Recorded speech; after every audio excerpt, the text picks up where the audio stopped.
Houston shortly after graduation, moved to Atlanta, Georgia, and I was there 14 years, had both of my boys there. They hate Texas because it's not close to a Florida beach, and I took them to Galveston, and they said they're not swimming in mud. Now get over it, they're used to Destin and places like that. But basically, I want to let you get to know my heart.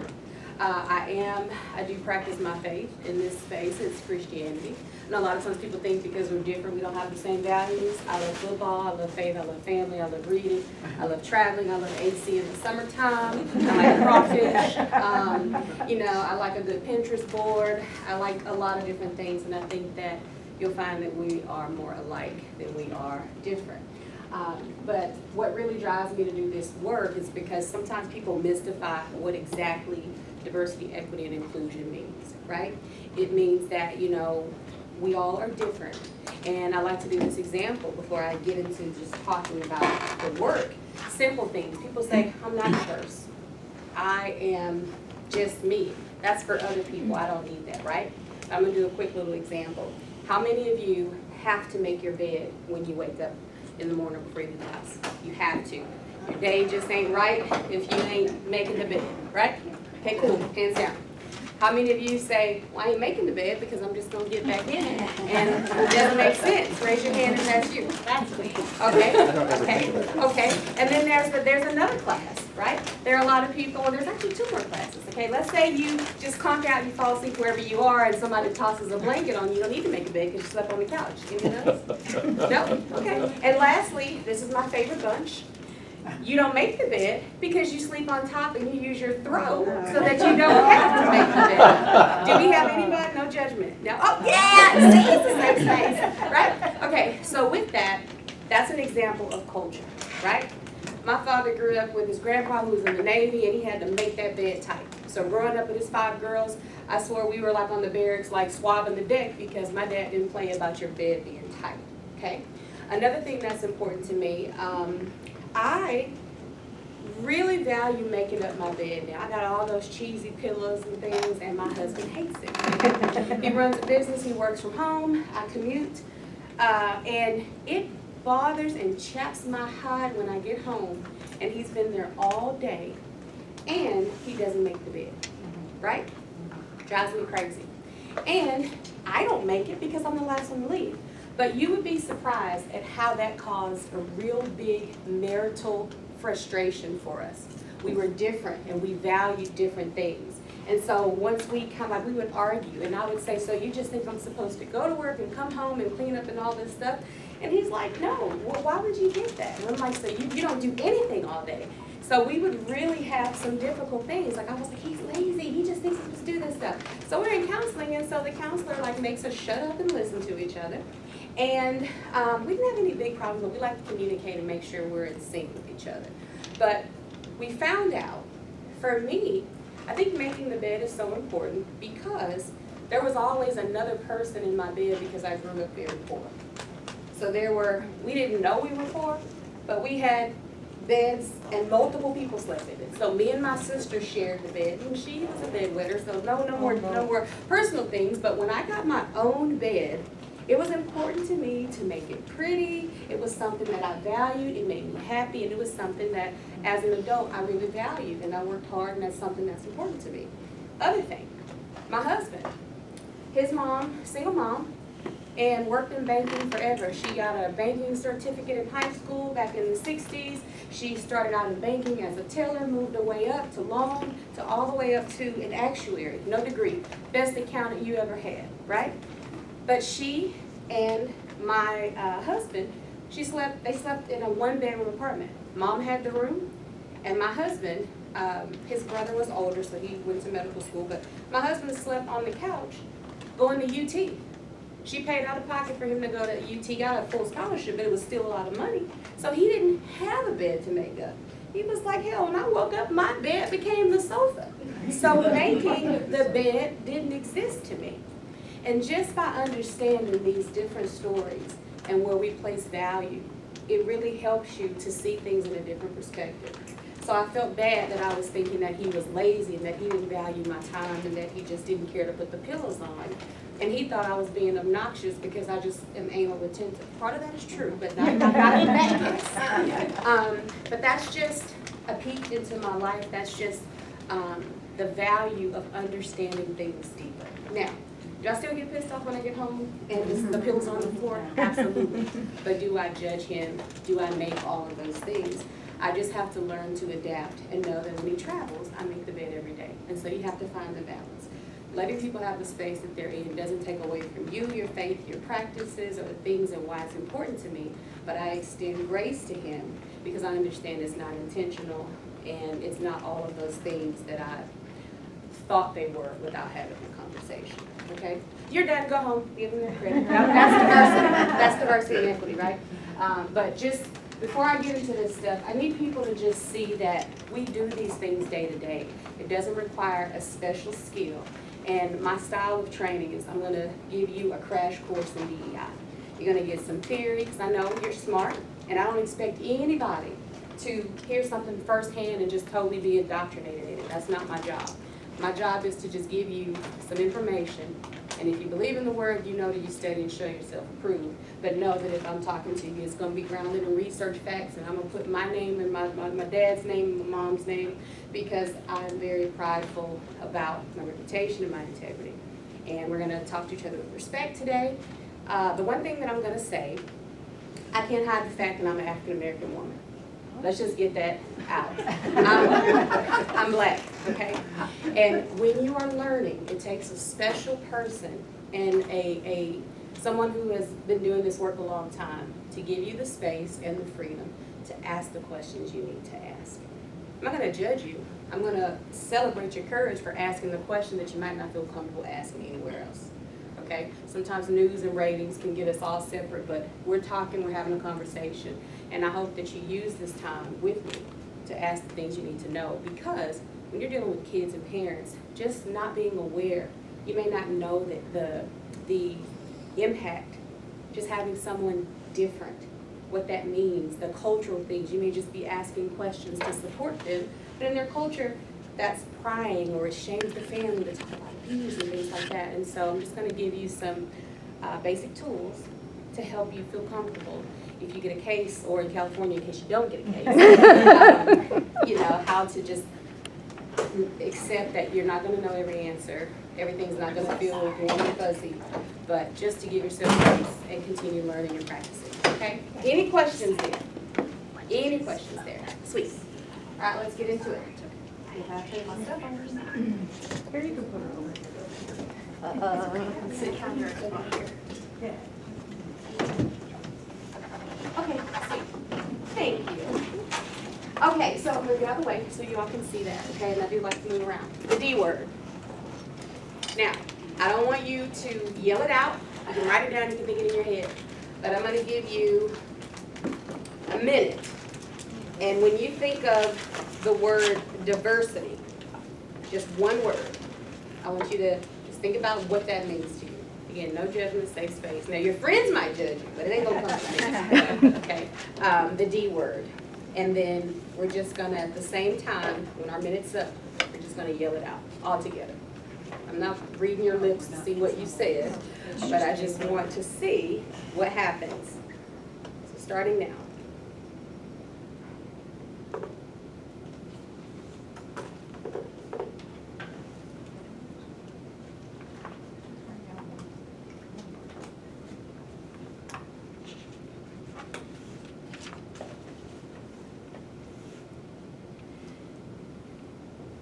It seems like a long time. You're quiet.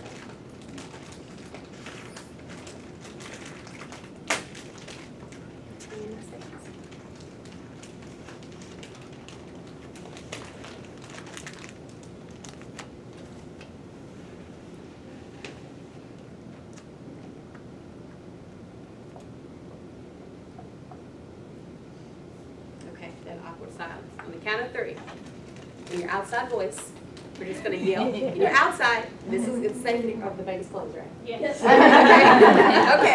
That diversity training, it was a fight. Okay. On the count of 3, you're just going to yell out the one word. Okay. 1, 2, 3. Division. Okay. I don't care what you said. I just know that, did we all say the same thing? No. Right, so you're gonna have a different understanding of diversity, you're gonna practice it different, and it's unfair to assume that how you think or feel about diversity is how someone else sitting next to you feels about it, okay? So let's just establish that. It is different, okay? Now, who is comfortable enough to share the word that they said? Okay. I said understanding. Understanding? Division. Different, division. Just hop in there. That's it. Different understanding. I did two words different in both. Multiple came to my mind. Multiple. I said many. Many. Well, y'all are modest. I've had people say, overdone, we don't need it. Maybe it's because you're victim service advocates, you got a different heart. But yeah, but normally people say overdone, too much, all these things. But yes, different, diversity. And so our understanding and the way we practice it and embody it is going to vary. And keep in mind, it's not just skin deep. It's whether you put your cups in the cupboard up or down, whether you make your bed or not, whether you set your alarm or you just wake up naturally with basking in the sunlight when it hits your room. No matter what happens, sometimes we go through life assuming that some things are universal, and they're not. But the beauty of that is it's okay. Because if you can allow yourself to say different understanding, the only thing that you have to do when you're being inclusive is allow people the same space. That's it. And it can be hard because sometimes when people think or they're different from us, we think that they're impeding on our rights and the things that we believe. And that's not. You're just creating, you hear people say agency. You're creating space for someone to feel safe to say, this is my story and this is how this impacts me with the beds. So I'm going to go back to that when you're thinking about making the beds. I judged my husband and thought he was a lowlife because he didn't fluff the pillows. And then I had compassion once I realized he never had a bed.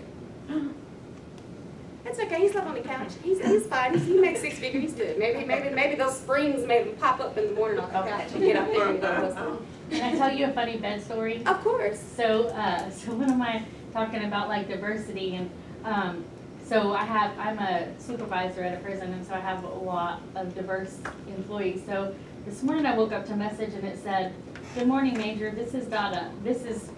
I just wanted to let you know that my wife put to bed last night. Thank you." And I was like, "Put to bed?" I'm like, "Why are you telling me that your wife was put to bed?" But in their culture, that meant she had her baby. So Oh. I was thinking I was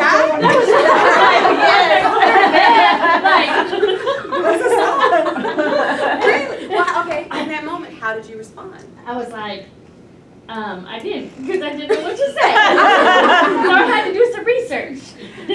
So I got to work and I asked another person in that culture, I was like, what is that? What do you mean put to bed? And he said, oh, that means she had her baby. And I was like, so when I got home, I said, congratulations.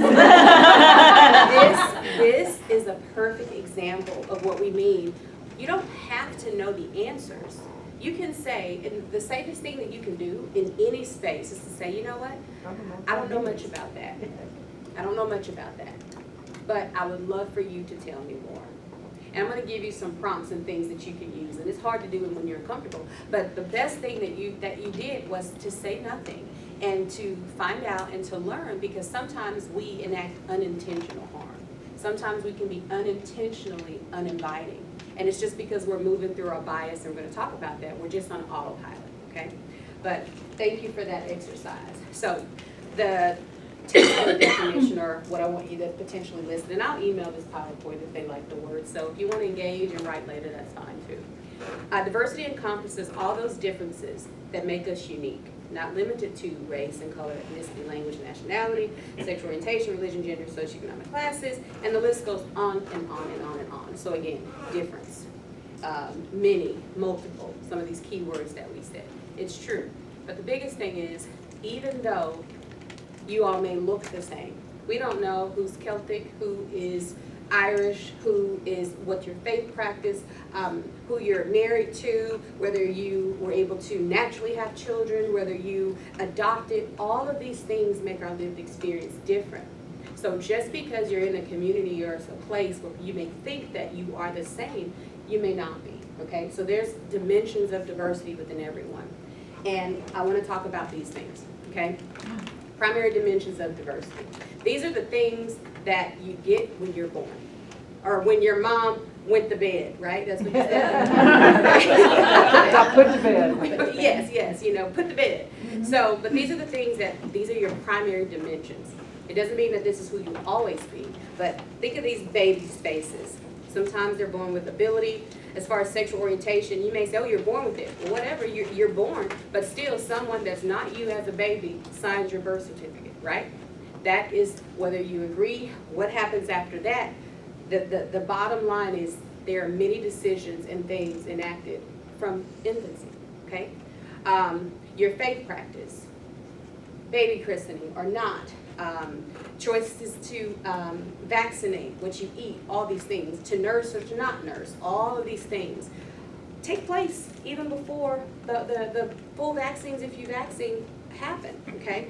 Same with your socioeconomic status. You can't change where you're going once you get in that car seat. And I think when I was a baby, they just threw us in the back seat and we had a grandma and my mom put her arm out and held me like this and drove probably. Took a cigarette. No, she didn't. I hope she didn't. Maybe that's why I'm a little kooky. Gender, age, gender, whether it's your faith practice or not, some medical procedures take place for males, etc.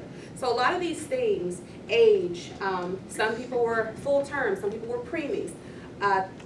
There's so much that happens in your primary experience of the world, even before we know what's happening, okay? And so we don't know anyone's stories as it relates to this. Choices, nursing, homeschool, in school, a lot of things happen there, okay? Then these are secondary dimensions. And this is where we value certain things. I have a 12-year-old and I swear he does not value bathing. He's a gamer. I told you how I grew up. My dad is like, you fix the bed, you comb your hair before you get in the bed, you get back in the bed. By 8 o'clock, everybody in this house is dressed, they're going to eat breakfast, and what you do with the rest of your day, but you will look away and it's like, man, am I in prison over there at your unit? But they're value systems, right? But there's a value system. And so because of that, I allow my kids to wake on weekends, wake up when they want to. I'm okay if they come down to breakfast and they still have on their joggers and their t-shirt. But that was something that in my secondary dimension of doing things differently or evolving and creating my values for my home, they were shaped by some of those primary dimensions of diversity. But then you think about, these are the things that shape where you feel, I guess, challenged when you don't have a uniform experience with someone else. Family, church or religion. Like some people say, I'm a spiritual person, but I don't go to church. Some people are like, well, then you ain't spiritual, right? And there are just a lot of different perspectives. Music, type, genre, your media, your TV, your prejudices, your friends, your community. These things, the reason there are no faces, because at a certain point, we have an ability to change these things, okay? Where you live, your church family, your music, your genre, what you watch on TV, your friends. Those are things that kind of help shape your value system. And most values are driven by lived experience or your primary dimensions of diversity. All right, now let's go deeper. So you have the stuff you're born with, you have the stuff you can shape or change or shape shift. I have science 5 people in my house, sorry reading all these books. But then you have all of these additional dimensions, okay? You have primary, age, physical ability, race, ethnicity, gender. Some of these things are things you may be able to see or assume or estimate. But then you have the secondary.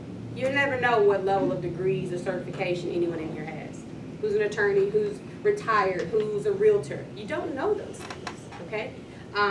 Class, income, language. Is there anyone here that speaks multiple languages? What other language? Oh, Spanish. Ah, sí. Oh, sí, really? Like fluent or? Not totally fluent. Yeah. But like I said, would any of you would have known that about her? Or about me? Yeah. Yeah, oh, you did? Because I work with her. Okay. But yeah, so like, we can be very one-dimensional dimensional about what we assume about a person, right?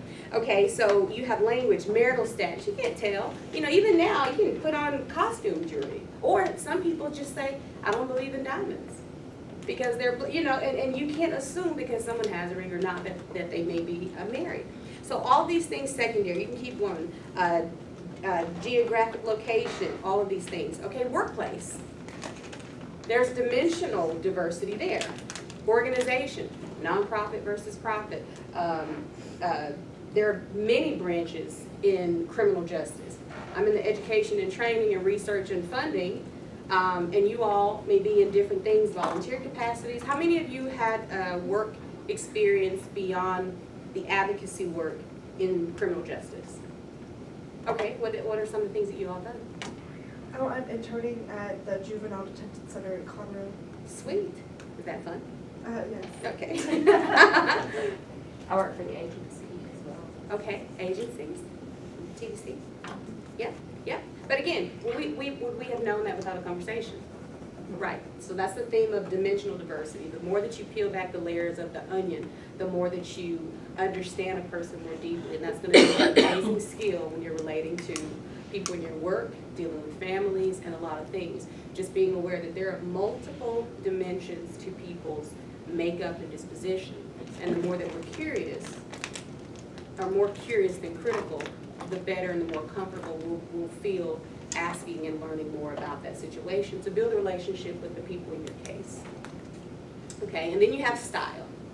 You have your leadership style, your communication style, your case management style, the way you take notes, the way you follow up, the way you schedule appointments.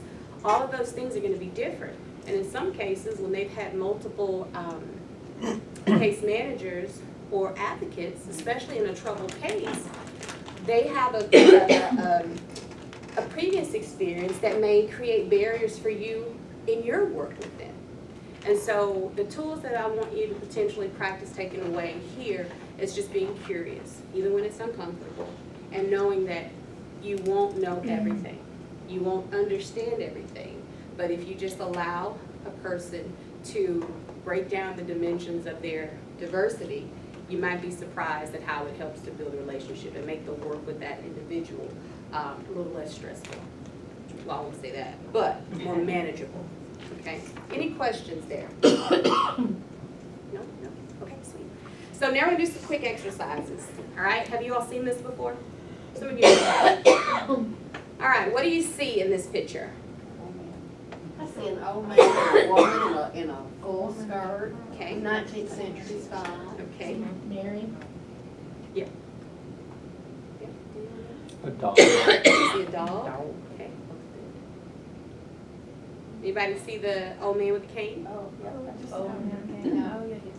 Okay. Yes. Yeah, yeah. Okay, I'm going to point out some things, and you don't have to say whether you saw it or not. Is there anyone here who is colorblind? It's okay, it's safe. I want to make sure that I can describe it to you, because if you're colorblind, you see, what do you see? You can say nothing. Yeah. Are you? My wife says I am. Let me see. Are you getting dressed and going somewhere, and she's not liking your outfit, or what's happening with that? Always. Oh. I have garanimals in the closet. But yeah, so here, well, I'm happy to know that everyone can see the colors. But I want to point out something with my cursor, if you can see that. Okay, so here, there is a face here above the bridge. There's one here, and there's one there.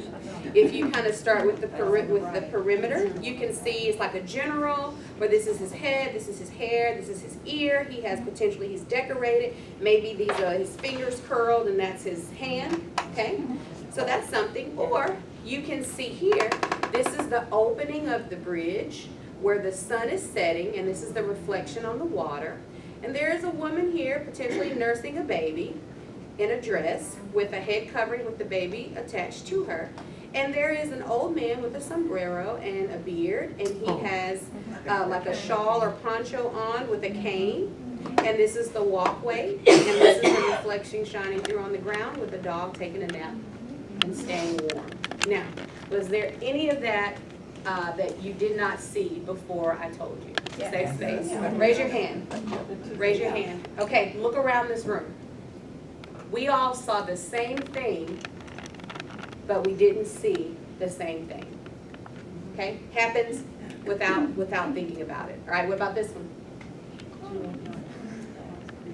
Anybody else creeped out? Too many Nancy's things. creeped out. The couple ladies, this looks pretty. Yeah, there's a nice couple. Two people in hats, and someone in the doorway, Yeah. a candelabra, no, babe. Too many things. Yeah, there are a couple things. Okay, I'm gonna describe this one. Yeah. Okay, so there's a couple things. So here, there's a chalice in the middle, like a goblet, here, okay? Then, there's also, if you look here, this is an older woman, potentially maybe Native American, with some Native American earrings on, potentially wrinkled, her nose, her eyes, little bags, maybe her dentures are on the counter with her chin, and they're connected maybe under a blanket. And then here, this is a man who has a little shiny part here and lovely hair here. This potentially is his ear, and this is his eyes, nose, a mustache, chin, okay? So then, you can also go here and you see two men sitting in, it looks like maybe an alley, and there's one man with something on his head. This is his arm, elbows, one leg up, and this person is conversing with a man with a sombrero and a mustache, playing a guitar.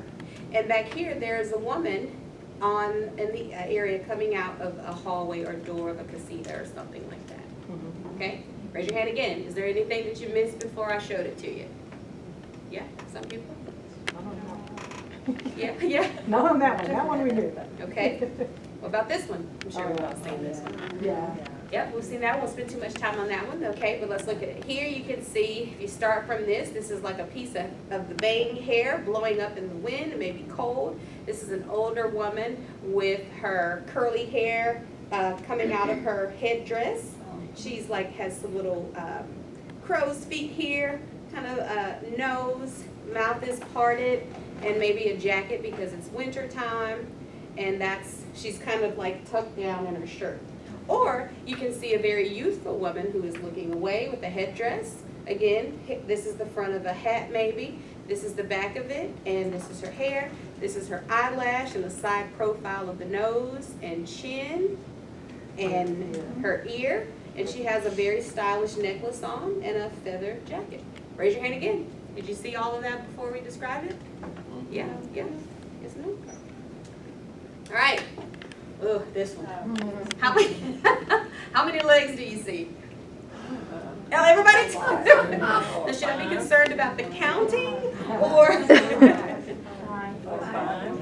No, there's a lot more than 37. that. It depends on which way I look at it. There's 5 sets of toenails. That's a lot of puss. All right, okay, so this is one elephant. Okay, this is one elephant, but there's a baby kind of under coming out. Tricky. And this is the back and the legs, so yeah, it's a tricky one. All right, so let's get into it. So implicit bias, okay? This is our automatic association of things without thinking, okay? The best way that I can describe this that I think we all can recognize is you get in your car, you're talking on the phone, or you're just listening to the radio, you don't remember signaling, exiting, and next thing you know, you're in your house. You're on autopilot. You don't know how you got there, it's just your mind is just using the reflexes of your usual routine to where you don't even have to think about it, okay? We do this all the time. It's knee-jerk, and when we do that, that is where we can get lost in the impact we have on others. We all do it. And again, bias is not bad, it just is. It's how you respond if someone brings it to your attention that you may have, without thought, automatically projected a thought, a judgment, or a stereotype on them unknowingly, right? Nobody wants to feel like they intentionally hurt someone or behaved in a way that's against their values. Because people, when they do weird stuff, they always say, I'm a good person. But I would never hurt or intend to hurt anyone. No one does. But sometimes on autopilot, our first dimension, second dimension, and that value system has us on autopilot, and we just assume we all see the same things, make our beds the same way, et cetera, et cetera. But the actual definition is here.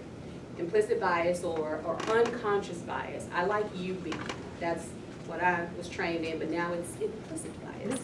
But it's the process of associating attitudes towards people without conscious awareness. We'll stop there. And when you think of BIAS, our beliefs, our interpretation, our assumptions, and our stereotypes. They're there. Nobody is without them. No one. We believe we are, but we're not. But again, it's not bad. It just is. I'm going to show you how it plays out and how this works. Will you okay? say those again real quick? Oh, bias. Yeah. Our beliefs. Let me pause this really quickly. Oh, I'm sorry, you can tell us later. No. I'm going to tell you. Before 40, I used to multitask. I could do both, but I can't wiggle the mouse and talk and remember. I'm kidding. So the B is the beliefs. The I is the interpretation. The A is the assumption, and the S is the stereotype. I think it's blocking my video. So let's see. My YouTube video. At least I know the virus protection works. Okay, hopefully can I do that? Or... Interesting.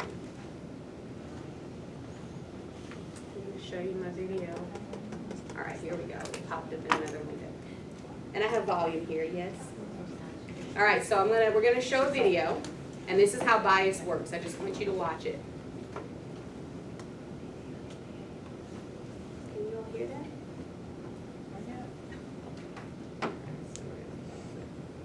What's the volume? Okay. Yeah. Okay, there. I probably don't have very loud on my computer.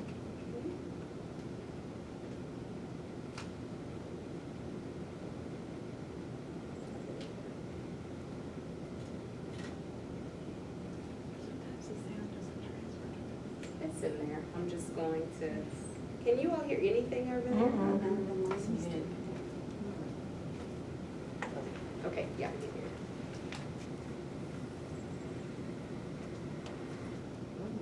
There, sorry. Okay, so here's a little quick video.